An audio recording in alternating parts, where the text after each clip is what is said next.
في شغلة بالحياة رح تكون أخدت منك وقت طويل لتفهميها.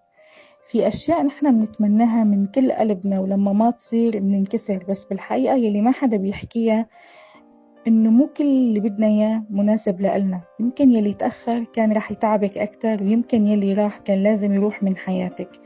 لأني مو كل شي بدك إياه بالحياة لازم يصير، مو لأنك إنسانة مو كفاية لإله أو ما بتستاهليه، ولا لأنك فشلتي في الحياة، بس لأنه مو كل يلي بنتمناه مناسب لإلنا.